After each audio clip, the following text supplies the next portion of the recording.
Live FM, Live Entrevista.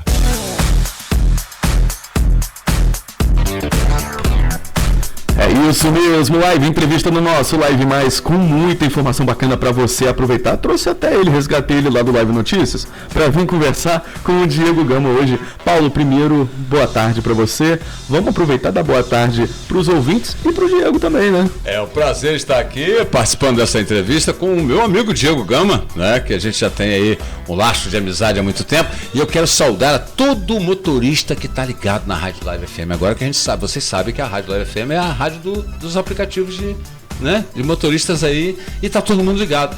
Diego Gama, prazer ter você aqui. Prazer, Paulo, prazer a todos os ouvintes. É um prazer muito grande estar aqui mais uma vez, podendo falar para essa rádio maravilhosa aí que é a Live FM. Para você que não conhece o Diego, deixa eu apresentar ele melhor. Ele é mestre em ciências do exercício do esporte, né? Ele é coordenador e professor do curso de educação física aqui da Estácio Campos. Inclusive, Diego, deixa eu já começar a fazer a primeira pergunta, porque eu sabe, Paulo, eu tô precisando um pouquinho. Musculação ou cardio, Diego? Qual emagrece mais? Então, vamos lá.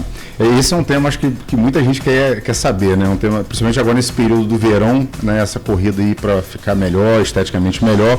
Mas antes de eu responder essa pergunta, para a gente poder entender um pouquinho a parte do emagrecimento, a gente precisa entender que a perda de gordura corporal não é uma coisa tão simples como algumas pessoas acham, né? Apesar de a gente hoje ter muita informação aí no Instagram, né? Muita gente dando dica, método, mas precisa ter um pouco de cuidado.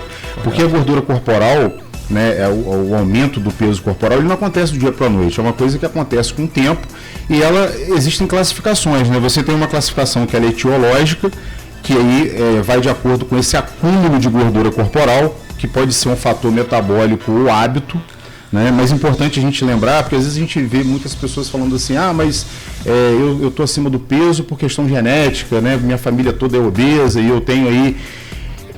É um fator, né, importante, porém não é o maior percentual. Nós temos aí 98% das pessoas que são obesas que são em função de desequilíbrio energético.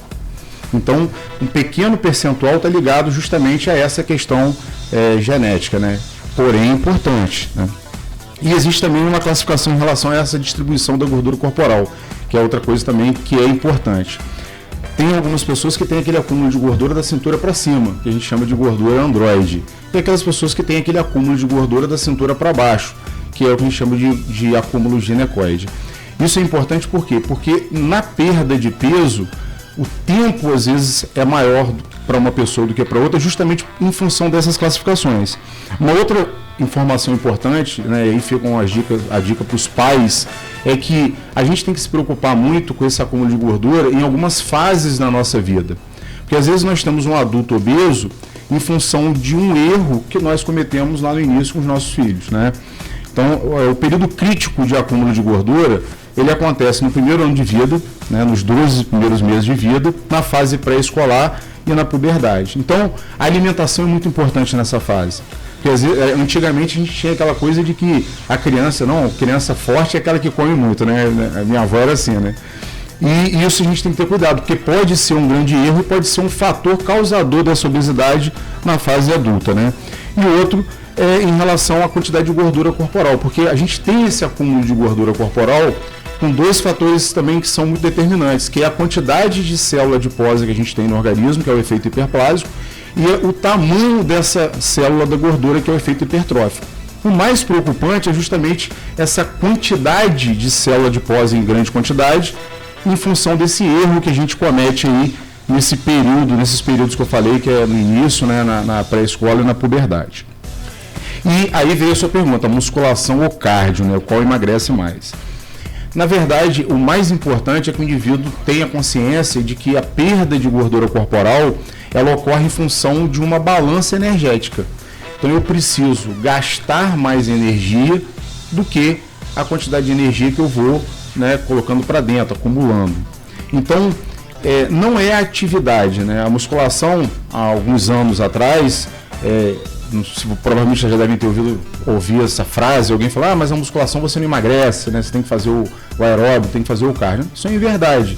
O treinamento de força, você tem um gasto energético, dependendo do treinamento, você tem um gasto energético até maior do que o próprio cardio, porque hoje a gente tem uma atividade dentro do treinamento de força que a gente chama de HIIT, né, que é o High Intensive Interval Resistance Training, que é um treinamento de alta intensidade intervalado, onde o indivíduo ele realiza os exercícios com intervalo de descanso mínimo ou nenhum em forma de circuito, fazendo com que esse indivíduo tenha um grande gasto calórico e ele consiga aí ter uma perda de gordura de maneira bem otimizada, né? Então, muito importante a gente entender também que emagrecer não é só perder o peso na balança, né? Porque você pode perder ali 20 quilos na balança, mas você perder 10 quilos de massa magra. E isso não é ruim, isso não é bom, isso é muito ruim. Então a perda, o emagrecimento, ele deve acontecer em função da redução da massa de gordura. A massa livre de gordura deve ser preservada, né? A gente levanta algumas questões em relação a dietas extremamente rigorosas, né, cetônicas, dietas às vezes mal elaboradas, ou que o indivíduo não procura um profissional na área de nutrição para fazer, e ele acaba perdendo uma quantidade de peso de forma significativa, mas um percentual de massa magra também significativo. E isso é péssimo, se uma coisa que a gente tem que preservar no decorrer da nossa vida é a massa muscular. Então, entre musculação e cardio, não importa se você vai fazer musculação, ou cardio, ou luta, né, ou qualquer atividade desportiva, o importante é que você tenha um gasto calórico superior à ingesta calórica para que você consiga ter esse resultado de forma significativa. Diego, dentro do que você comentou aqui no início da entrevista, falando dessas possibilidades de obesidade, quando você fala de criança, a gente sabe que o açúcar é introduzido erroneamente na nossa alimentação desde criança.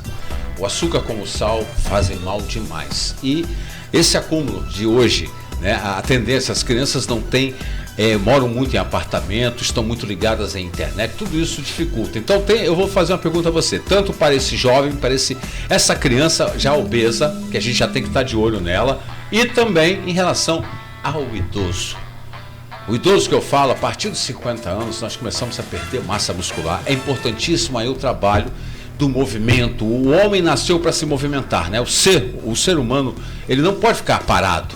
Então a estagnação, a questão de você ficar ali na frente de um videogame atrapalha a criança e para o idoso, né? A partir dos 50 é necessário você estar fazendo até mesmo a musculação para não perda da massa muscular, como você colocou. Então associa-se isso o quê? Se o jovem ele teve já o começo de uma carga de esporte, ele pode se tornar um desportista mais velho? Essa é a pergunta que eu faço a você. Excelente pergunta. A gente tem que ter sempre preocupação em relação ao risco da obesidade. Primeiro que a gente tem que entender que existem hoje instituições como a Organização Mundial de Saúde, o American College of Sport Medicine, que é o Colégio Americano de Medicina Esportiva, entre outros, né, American Heart Association, que eles têm uma preocupação muito grande com a obesidade. Por quê? Porque a obesidade ela é o gatilho para várias outras doenças, né? Na criança, por exemplo, uma criança obesa, independente de ser criança ou adolescente ou adulto, você já tem a questão da insulina, da glicose, que você passa a ter uma resistência insulínica. Então você aumenta o risco de desenvolvimento de doença arterial coronariana, independente da idade. Então você aumenta o risco de AVC, você aumenta o risco de câncer, você aumenta o risco de várias outras doenças que muitas vezes são ocasionadas pela obesidade. Então, perfeito, né? A gente precisa entender que o obeso, ele tem, se a gente fizer uma análise fisiológica, quase que 3 a 4 vezes mais quantidade de célula adiposa do que o indivíduo normal. Adiposes, isso aí. Exatamente. Então, quer dizer, a quantidade de célula de gordura é muito maior. E isso vai fazer com que esse indivíduo tenha vários, aí já entrando na fase adulta para a fase do envelhecimento, né? Eu fico muito à vontade em falar, porque hoje eu faço parte de 2 laboratórios de pesquisa muito importantes aqui no estado do Rio de Janeiro, né? O laboratório que a gente tem aqui na Estácio, que é o Laboratório de Ciência da Saúde, que são dos cursos da Ciência da Saúde, e o Laboratório do Exercício do Esporte na UERJ, em que a gente pesquisa muito envelhecimento. O indivíduo idoso, ele já passa a ter o risco de desenvolver a diabetes do tipo 2, né, que é a insulina não dependente, isso em função da própria idade, além do risco da resistência insulínica, problema de pressão, além da questão da mobilidade, né? O indivíduo obeso, ele já passa a ter o problema da mobilidade e na fase do envelhecimento, pior ainda, porque vem acompanhando o problema relacionado às lesões osteoarticulares. Então, osteoporose, artrose, sarcopenia, osteopenia. Então, o excesso de peso passa a ser um agravante tão importante que pode fazer com que esse indivíduo, inclusive, fique acamado, né, com risco de uma fratura de fêmur, que é muito comum no indivíduo idoso, né, quadril, antebraço distal, fêmur, fazendo que esse indivíduo, né, aumente até o risco de óbito. Deixa eu aproveitar e fazer uma pergunta, que na verdade vão ser duas, né? Olha, quantas vezes por semana é preciso treinar para ter o emagrecimento? E também você na primeira pergunta, você chegou a comentar, né, de um treinamento de intensidade. Qual seria essa intensidade ideal para ajudar no processo? Perfeito. Assim, a primeira coisa que a gente tem que ter em mente é que a prescrição ela tem que ser feita por um profissional de educação física, né, um profissional regulamentado, né, junto ao CREF ou CONFEF, para que você tenha uma prescrição correta, né? Porque o exercício físico ele é muito importante para a saúde da população de forma geral, mas como um medicamento, se ele for prescrito errado, ele leva ao risco de lesão, ao risco de problemas até mais sérios. Inclusive, o que a gente tem mais visto aí são pessoas tendo até morte dentro de academia, dentro corrida de rua. Isso é uma coisa que a gente pode até pensar em falar futuramente em uma outra entrevista. Então, quantas vezes na semana? Hoje, né, os órgãos, as instituições relacionadas à prescrição de exercício indicam o máximo de vezes na semana, de preferência todos os dias. Todos os dias, Diego? Sim. Todos os dias. Como o Paulo falou aqui anteriormente, o nosso corpo foi feito para se movimentar.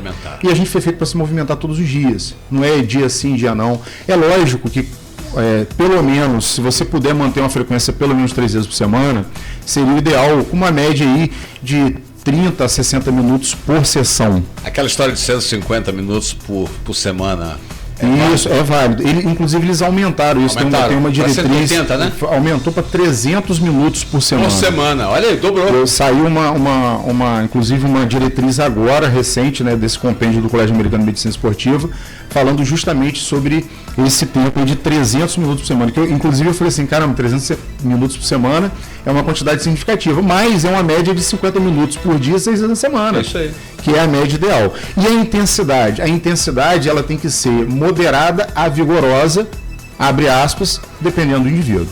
A gente tem que se preocupar em entender que existe uma questão individual. Na fisiologia a gente chama de individualidade biológica. Cada indivíduo, não existe uma receita de bolo. A prescrição ela tem que ser feita. O Paulo há pouco tempo estava falando comigo aqui antes da entrevista, eu estou com uma lesão no ombro, sentindo um pouco o ombro. Isso já é uma restrição para a prática do exercício. Não existe exercício contraindicado para ninguém. Existem pessoas contraindicadas para certos exercícios.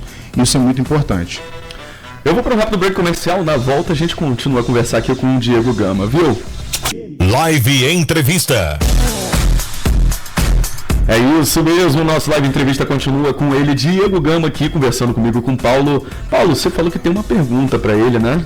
Voltando aqui a conversar com o Diego, você quer fazer alguma pergunta ao nosso entrevistado hoje? O nosso WhatsApp é o 22, tá? 997971007. Nós falamos de intensidade anteriormente, né? E o Diego colocou muito bem que hoje a intensidade depende da fisiologia, do estudo de capacidade de cada pessoa. Os atletas profissionais hoje, todos eles são estudados separadamente, né? Para você ter cada vez um alcance melhor. E hoje o personal trainer, ele substitui isso na hora da atividade física, quando a pessoa escolhe uma academia para fazer. Esse personal vai estar ali pertinho do cara, vai estar perguntando dos exames dele, como é que tá, porque, né, cada pessoa é uma pessoa, ele não pode chegar ali genericamente e mandar a pessoa fazer um exercício, ele tem que conhecer um pouquinho da história dessa pessoa, não é isso? Exatamente. A intensidade, como eu falei, ela é individual. A atuação do personal, né, que é o profissional que vai acompanhar um aluno ou um grupo menor de alunos, é justamente para poder suprir aquela necessidade que muitas vezes a gente vê em as academias que a gente chama de sistema low cost, né, baixo custo, quantidade muito grande de pessoas e pouco profissional ali acompanhando. Isso é um grande problema hoje na educação física, é uma coisa que o Conselho tem discutido muito em relação à quantidade mínima de alunos por professor, para poder justamente não deixar esse déficit para o praticante, né? Porque, exatamente, você fazer essa prescrição de forma individual, como é feito no futebol, né, como o preparador físico fisiologista faz, dá trabalho, porque é uma coisa que você tem que fazer análise, você tem que fazer teste, medida, avaliação, para você entender aquele cliente, né, aquele atleta de uma forma como um todo, e você realizar essa prescrição de forma muito assertiva, porque uma coisa é você ter o resultado, outra coisa é você otimizar o resultado. Você pode ter uma perda de peso aí, já que a gente está falando de emagrecimento, de 5 quilos em um ano, e você pode ter uma perda de 5 quilos em um mês. Então, a grande diferença está justamente aí. É lógico que qualquer exercício físico que você venha fazer, mesmo que seja uma atividade física, aí vou levantar um parênteses entre a diferença de atividade física para exercício físico, né? Atividade física é qualquer movimento do corpo, né? Eu estou varrendo uma casa, eu estou levando um cachorro para passear, eu estou fazendo atividade física. O exercício físico é uma forma sistematizada. Você tem uma prescrição, você tem um planejamento, você tem uma periodização para que você tenha o melhor resultado de acordo com o objetivo proposto ali pelo profissional ou pelo praticante. Rapaz, e dentro disso aí, né, o exercício ajuda a manter o peso depois. Por exemplo, você chegou ao estágio, né? Olha, eu queria perder, eu tenho 100 quilos, eu quero chegar a 85 quilos. Eu agora estou com 85 quilos. Eu tenho que manter, porque quando você, no começo da entrevista, Pedro, ele falou uma coisa muito interessante, que é a caloria. Você tem que consumir menos do que você não pode comer, né? Colocar mais caloria do que você gasta. Então está relacionado a esse exercício para manter e a questão da queima de calorias, né? Isso. Assim, é importante que os centros que prescrevem ou que oferecem atividade física, academia, clube, hoje tem crossfit, funcional, hoje a gente tem uma quantidade enorme de modalidade.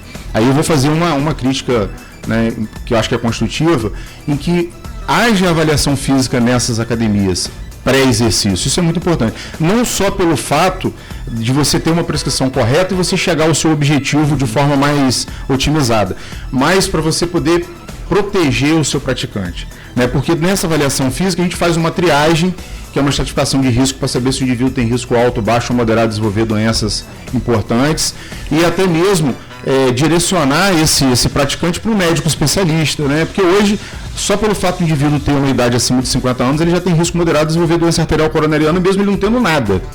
Então, isso é uma falha que hoje eu vejo nas grandes academias. Você não tem avaliação, você chega lá, faz a inscrição, o profissional já te acompanha, mas ninguém sabe nem quem você é. E a gente não consegue saber quem esse indivíduo é de fato só olhando.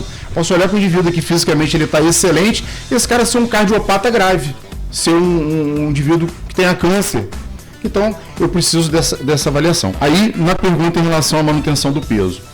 É uma matemática, né? A gente, para vocês terem ideia, para a gente perder 1 kg de gordura, 1 kg de gordura hoje equivale a 9.000 quilocalorias. Se a gente for levar em consideração o componente de digestibilidade, em torno de 7.500 quilocalorias.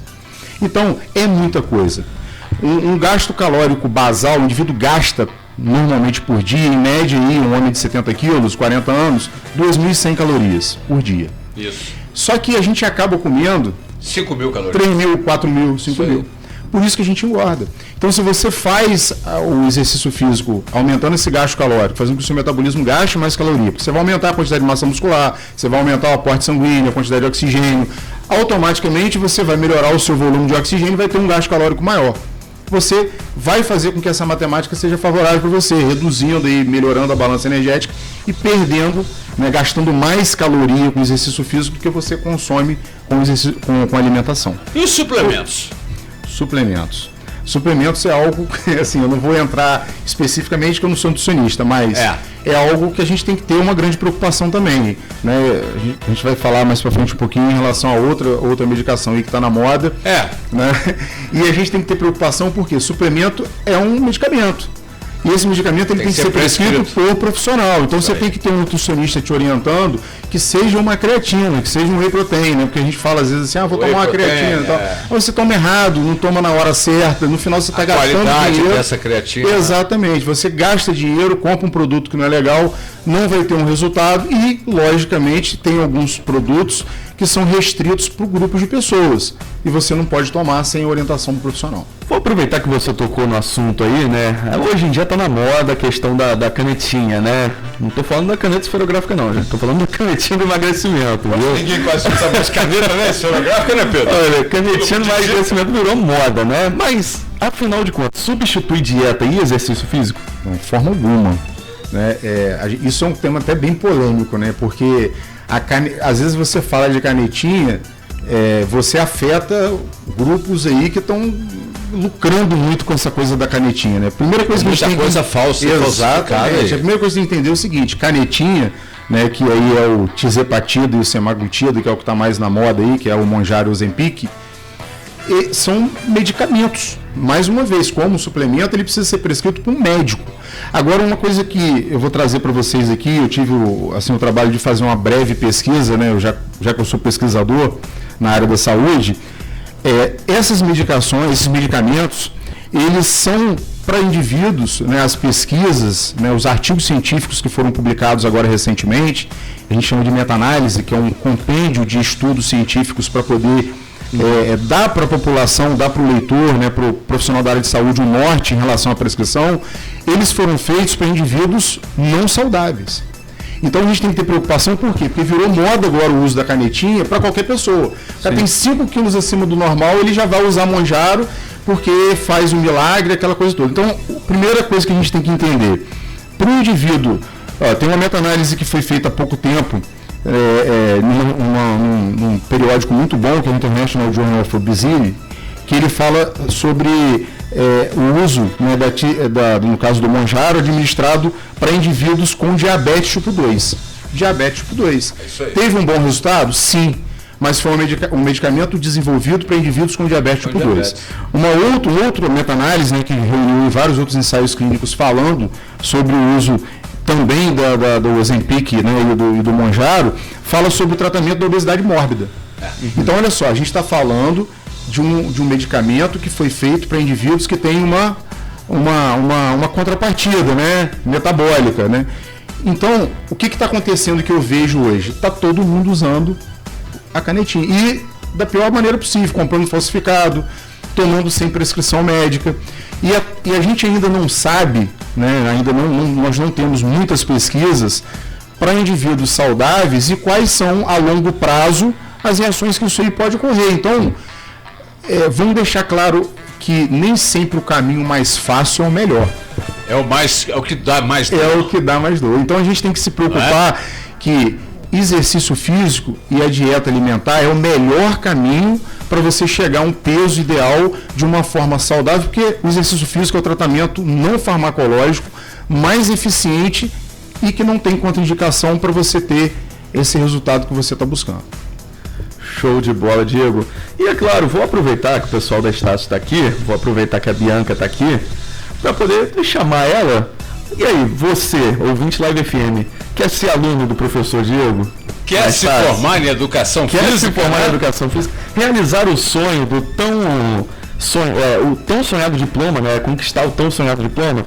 Bianca, você que é gestora comercial da Estácio Campus, conta pra gente como que o ouvinte Live FM pode fazer para conquistar esse sonho do diploma. Boa tarde, Pedro. Boa tarde, Paulo. Boa tarde a todos que estão nos ouvindo.